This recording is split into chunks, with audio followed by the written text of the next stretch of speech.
spirituality in the workplace, the challenges of keeping strong in spirit. It goes without saying, but everybody's saying it anyway, that these are troubling times. For troubling, you could substitute strange or stressful, or however you're feeling today. Working in an institutional environment, the troubles, the stressors can be multiplied. You add the profound layer of health care to the universe of one's vocation, and there you are, trying to be the best human being you can be under sometimes very trying circumstances. The best human being. I used to work with teenagers back when I was a lot closer in age to them than I am now, and I emphasized the dimensions of a full humanity: body, mind, and spirit, the three dimensions of wholeness. Now, these kids, of course, being adolescents, were very aware of their bodies, and they knew that their minds were being shaped through curiosity and through education, reading, electronic media. But the youth culture, even for youth involved in religious institutions, was weak, if not downright bereft, when it came to the nurture of their spirit. Those kids knew school spirit and team spirit, maybe community spirit, but that inner, heart, flame, power, that was rarely acknowledged, much less addressed. And yet they knew its lack through feelings like loneliness, anxiety, a kind of emptiness that they couldn't quite name. So we explored the encounter of the third kind, the nurture of the human spirit. In the context of their faith, it was understood as a gift from the Spirit of God. I'm wondering, as you go to work day by day, whether within the physical confines of an office or perhaps working at home, do you sometimes or often feel overwhelmed, frustrated, out of breath? In the age of COVID, and there I've gone and named the enemy, those of you who work in healthcare can find the unity of body, mind, and spirit compromised or exhausted or otherwise kicked around until you do feel breathless. A reminder here, or maybe this is a revelation if it's the first time you've heard it, that the English word for spirit means in Latin and Greek, breath. The Latin spiritus means breath, and the Greek word for spirit is pneuma. Think pneumonia or pneumatic. Breath, wind. In Hebrew, the word that comes close to the meaning of spirit is a wonderful example of onomatopoeia. Remember that word from, middle school maybe? Where the sound of the word imitates what it denotes. Ruach, breath, wind. You can't say the word ruach without expelling a great deal of breath. So if you're running out of breath at the end of the day, or the shift, or the week, you could be low on spirit. And that's not good for your work, your family, or your very self. So having been there was a time when I had 3 half-time jobs, add them up, and they all dealt with helping others stay spiritually strong, even while I seemed to grow emptier. So again, having been there, I've given some thought to how to cope, more than cope, maybe overcome, or at least get through these challenging times. A starting point was talking to my kids, and not the ones from my church so long ago, but the ones in my own family, Wendy and Jim. Wendy works at Cornell as executive staff assistant, student, and campus life. And currently part of her work is keeping students safe from the pandemic. And Jim is Dr. James Kellum. He's associate professor of biology at St. Vincent College in Latrobe, Pennsylvania, and a 2-time Ironman. Now both of them can run out of breath in their work, as well as in balancing vocation, family, opportunities for recreation. Let's start with Jim, and not with his teaching load, but with his Ironman thing. First, let's consider the metaphors of how sports fit with this whole conversation. Take the swimming part, keeping your head above water, not drowning in paperwork, maybe even swimming against the tide. And then the biking and running part of being an Ironman, it's running the good race, or to use the biblical metaphor, fighting the good fight. Running out of breath, perhaps, and catching your second wind, staying the course. I'm pedaling as fast as I can. It occurred to me that the Ironman competition involves several layers that even non-athletes like me can appreciate and learn from. Now, for the uninitiated, the competition includes a swim of 2.4 miles, a 112-mile bicycle ride, and a marathon of 26.22 miles. All of it raced in that order and in one day, and an evening for many of those athletes. It's widely considered one of the most difficult one-day sporting events in the world. And of course, it involves planning, training, nutrition, pacing, balance, guides along the way, support of family and friends and even strangers. It also has will and determination. Now, maybe that's redundant, but that's not always a bad thing. And for my son, it also involves prayer, as he'll discuss later. All that sounds like a good thing for any work week, doesn't it? I mean, check out the parallels. In that early morning swim of almost 2.5 miles, someone has carefully laid out the course. No one just jumps in and starts swimming. The swim course is laid out in advance, and it's marked with buoys. They appear to be really big buoys, but when you're in the water, and they're quite distant, it's hard to see them. So the buoys are there. And then there are kayakers usually that are on the outside of the course trying to get you to go straight and not miss a buoy. And somebody's laid out a course for you and your work, right? And obviously before the athletes even sign up for this thing, they've trained, they've prepared, so they have some idea of what they're in for. And as the athletes head along that course in the water, there are guides along the way. There are volunteers in boats and kayaks who help with direction and safety protocols. You're not alone in your work either, are you? So while you're swimming,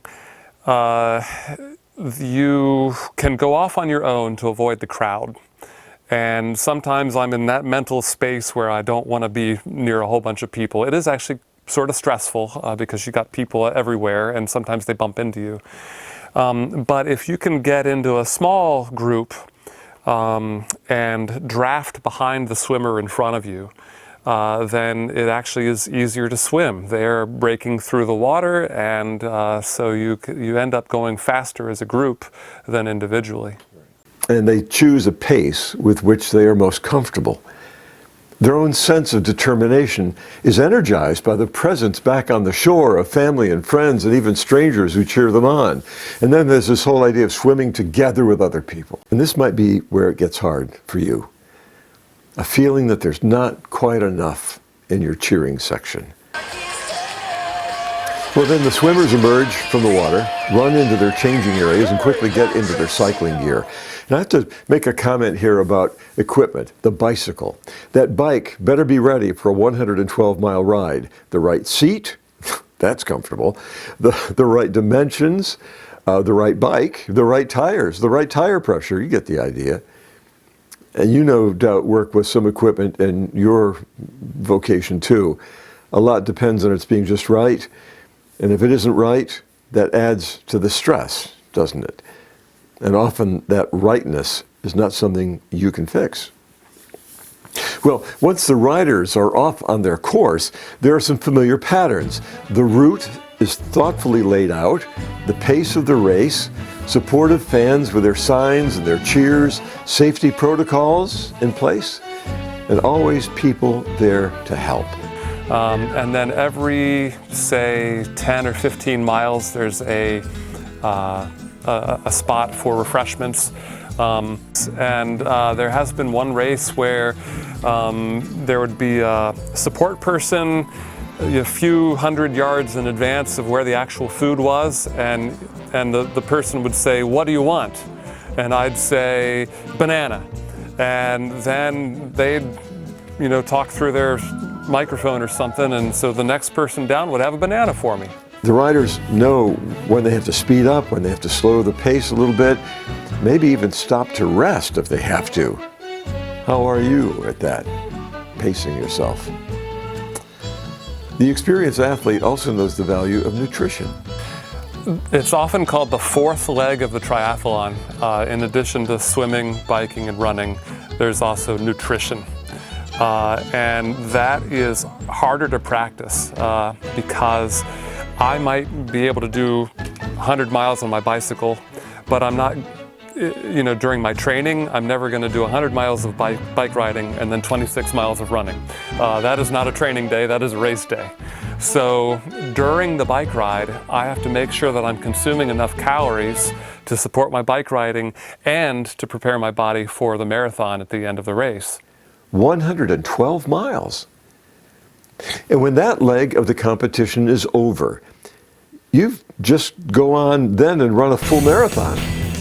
Again, the course is set, there are helpers along the way, and now at just the right time, the fan support is face to face. That is, finally the runners can see their families and their friends and feel their love, and there may be hundreds and even thousands of strangers shouting their encouragement for people they don't even know, including you. Again, pacing, rhythm, nutrition, hydration come into play. Our son Jim knew that when it got toward the end there, he had to walk for a while. He even gave himself permission to simply stop for a brief time, to breathe, to let his body relax a bit, and then he was off again. I don't know how many of these Ironman athletes expect to really win their brackets. Most are simply striving to achieve, to finish, to be rewarded with the designation, "You are an Ironman." Finally, the race is over, and every athlete is physically spent, out of breath, drained. But I'd guess that most are stronger spiritually than ever before. The spirit of competition, the human spirit, that inner stamina and strength. And as I mentioned before, knowing my son, I wasn't surprised to learn that prayer is a part of his journey. Like many athletes, at the start of my race, I say a prayer, and it's not the same prayer. I don't have a memorized prayer or anything. I just close my eyes and concentrate, and I pray that I be safe, and that God be with me, and that I do the best that I can. I get the strength from God to do the best that I can. I don't pray to win. I don't pray to make my goal time or anything like that. It's just that you do this really, really long competition, and it only comes once in a lifetime sometimes, and you've prepared so long. It's just a big event, and you want it to go well. It's a very selfish prayer because it's all self-centered. I just want to do well and I want to feel good. But we all pray that about other things like that. We always have prayers that say, "Dear God, please help me accomplish this," or "Help me speak well when I'm presenting."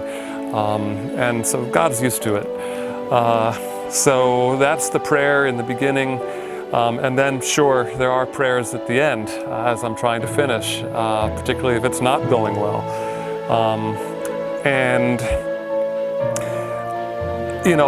My prayers don't magically, make me feel better, but it's nice to have a companion following you along and listening to your pain and your strife, and just giving it to someone else, in this case God, makes the pain less.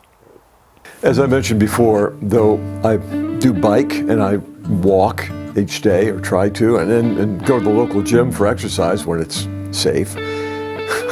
I'm no Iron Man. I'm not even an aluminum man. But I do think that there are some parallels with the work of one's vocation during a time of pandemic. Let's look at your day by day, week by week work. Unless you're starting something totally innovative from scratch, someone has laid out a course for you. with some guides to follow. So you aren't wandering alone in the wilderness. And there are people along the way to kind of shepherd you, to assist you, to care for you, especially early on. Look for them and look to them. Go ahead and lean on them. Can you pace yourself? Can you, like the runner, slow down now and then to catch your breath or to take care of yourself? And then move a little bit more quickly maybe to find some momentum. And what fuels your vocation, your daily load? Are there decisions to make about your physical diet, your nutrition? What about rewarding yourself now and then? What fuels your spirit? Prayer? Silence? Meditation? Music? Taking a walk? Just sitting in the quiet of the chapel? We won't ever ride a bicycle over 100 miles in a day, but man, doesn't it seem like sometimes the race or the day or the task will never end? As fast as we pedal, as much energy as we exert. Well, let's switch gears. Let's move beyond the metaphor of sport. And maybe you're saying, well, it's about time.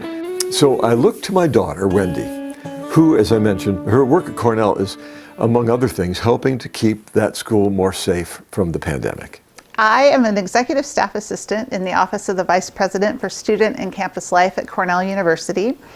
And our office, Student and Campus Life, embodies everything about the student experience except academics. We do tie into the academics, but it's not, that is not our focus. Our focus is the living learning experience for each student at the university. I asked Wendy if there was ever any stress in her work. Yes. There is never a day that is the same. So one day we could be learning about diversity and inclusion for our staff so that we can best support ourselves and therefore be good support systems for our students and serve their needs. And there's tragedy that we have to work through and help the students with crisis management. The health center is part of our organization, and it's a fully servicing or fully functioning health center with diagnostic and education. Mental health is a huge issue in young adults, and we're looking at the iGen generation, and they're not as prepared to be adults as even Generation X or Generation Y. No, but personally, what about the stress on you? I have my own stress that I bring with me to the office every day because I'm a human being, and we have to make sure that we're working together as a team and collaborating and making sure everyone has a say and that we're all aligned in decisions that we make. And if something is going on with one of my kids, then that's in my space, and it's hard to turn that off when we're trying to help serve the students that we need to. In order to deal with stress, I take a walk at lunch, or I get up and I go visit a colleague on another floor so I can get a little bit of space away from the office. Isn't balance something to strive for when we face stress? I have to find a balance, and I've had some trouble with that, but I've sought help to find tools that I can use to give myself balance. Some of the tools that I use to find balance in my work life and my family life, actually I've heard that there is no true balance, so it's just a matter of working through all the needs together. I give myself space at home. If I've had a really tough day, I say to my family, I need an hour, or I may not say that I need an hour, but I take it. I do yoga. I have tried meditating. I'm not so great at that, but I'm really good at the end of yoga with the meditation that comes after that. I try to exercise. I fail, and then I try again, and so I have learned to give myself grace. Wendy spoke of the very important idea of giving herself grace.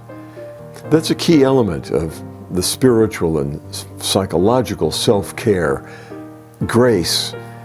And our lives become more full as we give that gift to others. I'm not a big fan of making nouns into verbs, but I like the idea of grace as a verb, an active word. We have the power to grace others as we ourselves would like to be graced. We're moving to a conclusion here. And Wendy, without any prompting from her dad, without having seen my opening script, spoke of something I had mentioned at the very outset. I had said something about our full humanity. And she mentioned being our best selves. Our mission in student and campus life is to inspire transformation among our students. And in order to do that, we have to be our best selves as staff. In order to do so for our students, our staff needs to take care of themselves. And for many years, that was kind of an afterthought. And we have a leader now who is very focused on allowing staff to take care of themselves. And he asks specifically, how are you? And what can we do to make this easier? And what kind of resources can we provide in order to be our best selves for the students? Well, here are some things to think about, and you'll have some time maybe to set aside to think about this, a few moments in whatever quiet you can or will carve out.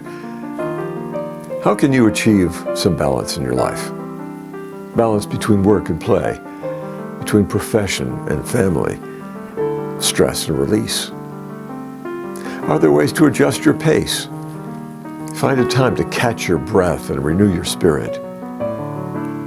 How about teaming up with a colleague to share something each day that made you smile, that brought you joy?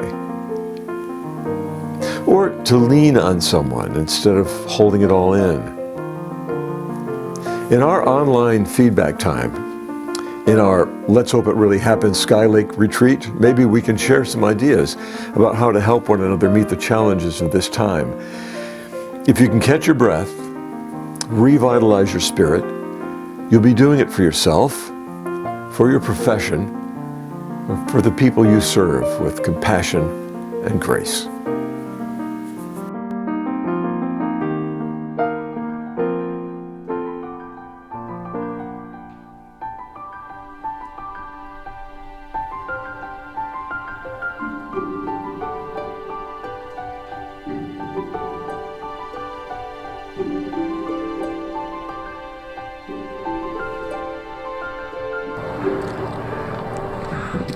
Don't forget to breathe. Find time every day. Take a deep breath. Peace.